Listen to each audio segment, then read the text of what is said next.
2020 was an interesting year. But what does 2021 have in store for the Silicon Valley housing market? Coming up on the Silicon Valley Snapshot.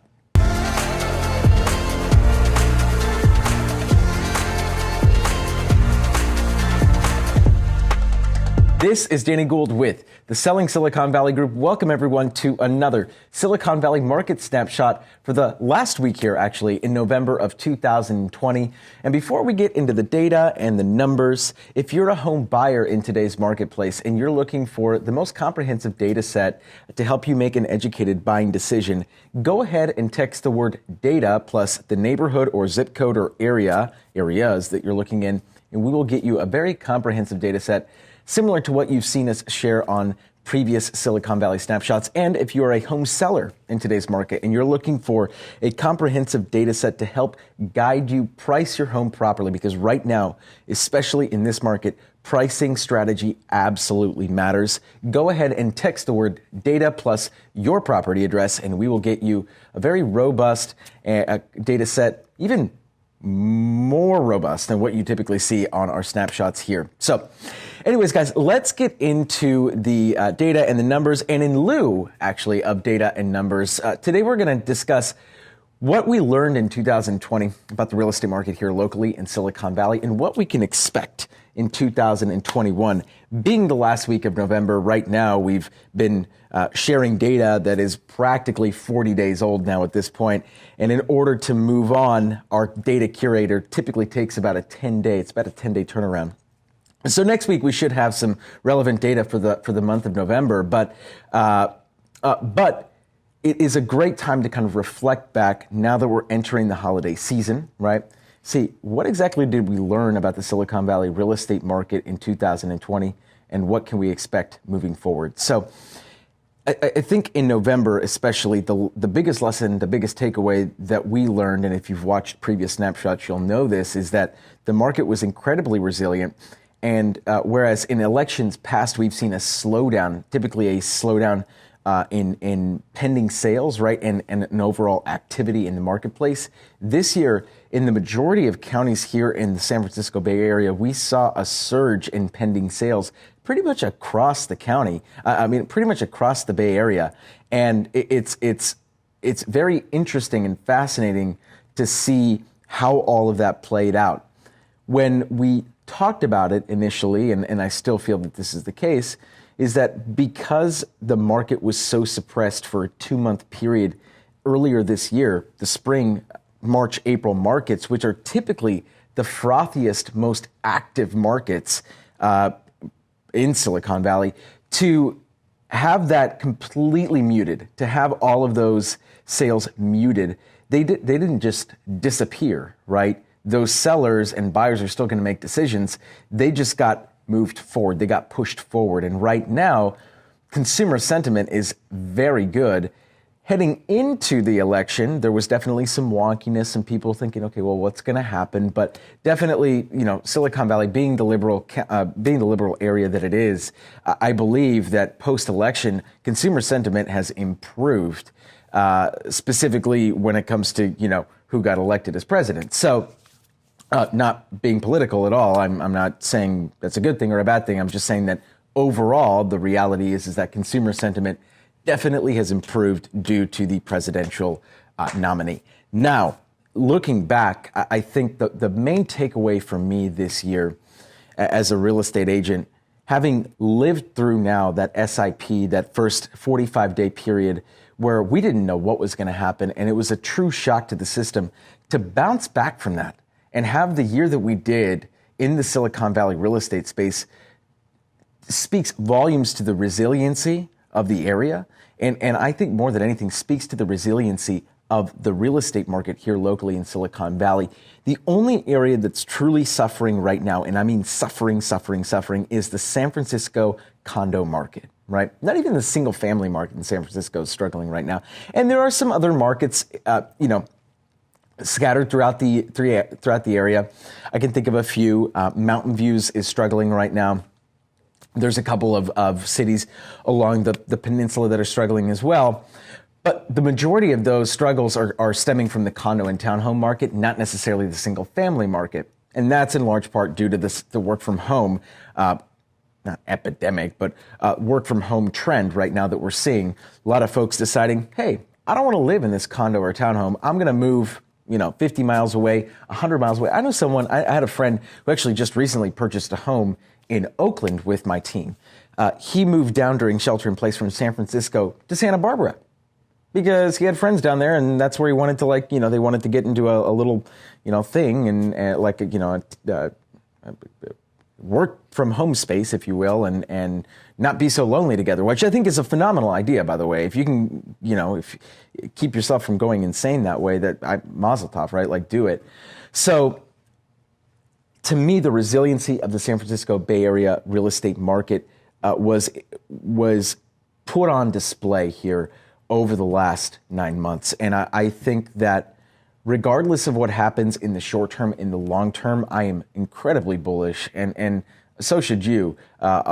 You should also be bullish on the Silicon Valley real estate market in general. We are the epicenter of tech, and tech drives the world right now, right? So in essence, we are the epicenter. We're the heartbeat, the pulse of the entire world, and the technology that we provide here locally basically drives the entire and is the CPU for the world, right? So to me, it just seems like it would be silly to bet against the Silicon Valley real estate market locally, simply because of what we've seen these last 9 months, and looking forward, moving into 2021.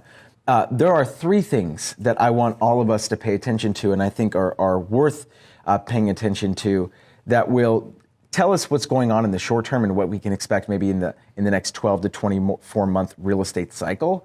But I truly believe that long term, regardless of what happens in the short term, the real estate market here in Silicon Valley is here to stay. So first thing that I want to pay attention to as we move into 2021 is, do forbearances continue to go down, and do we see another stimulus bill that maybe extends the forbearance even more?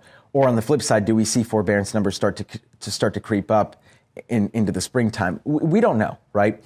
I think here locally, the vast majority of homeowners have a tremendous amount of equity in their property, right? Nationally speaking, we have 9% of homeowners have less than 10% equity in their home. That's not a lot of homeowners, right? Now, are those the same owners who are in forbearance? Who knows, right? I don't have that kind of data, but it's good to know that the forbearance numbers are continuing to decrease. The active forbearance numbers are continuing to decrease week over week and month over month here since SIP started.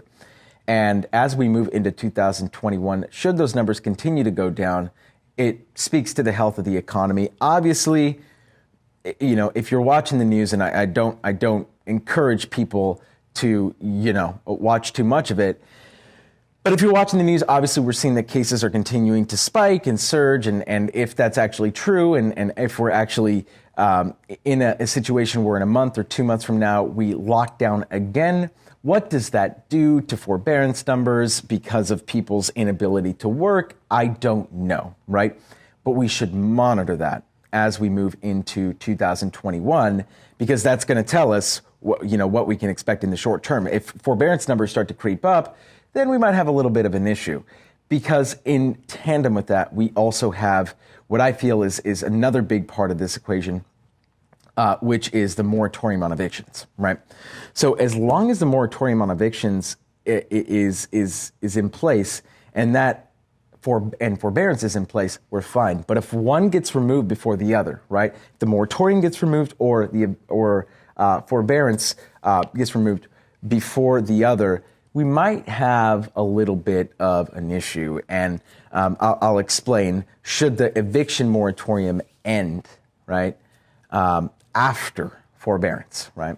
So if landlords are forced to basically hold on to a home, right, or hold on to tenants that aren't paying their rent, but they still got to pay their mortgage, that's going to be an issue for a lot of investors in the area.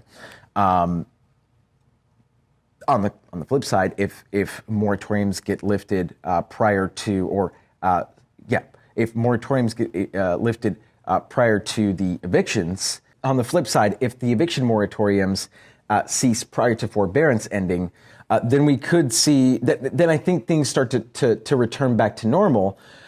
We could also see a larger amount of tenants being evicted due to their non-paying status.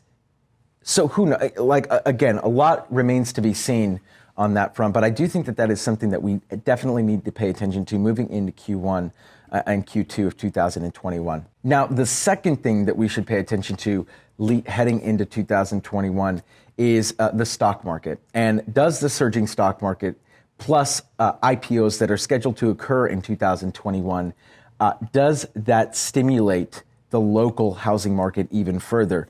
You'll know if you've watched these videos, the stock market is a huge driving force behind buyers' ability to buy these multi-million-dollar homes here in the Bay Area, because a lot of them use those stocks to buy homes here in the area. So if the stock market continues to surge and we continue to see a strong economy heading into 2021, and we see a lot of these IPOs do well, that will absolutely positively affect the local real estate market. And then finally, number 3 is consumer sentiment. And consumer sentiment specifically tied to vaccine or any type of cure / remedy / therapeutic for COVID-19. The reality is that right now we're seeing a lot of conflicting information, right? We don't really know. Is there going to be a vaccine? It sounds like there is. When? What's the timetable for the vaccine? Who's going to get it first? Are we going to see it here locally?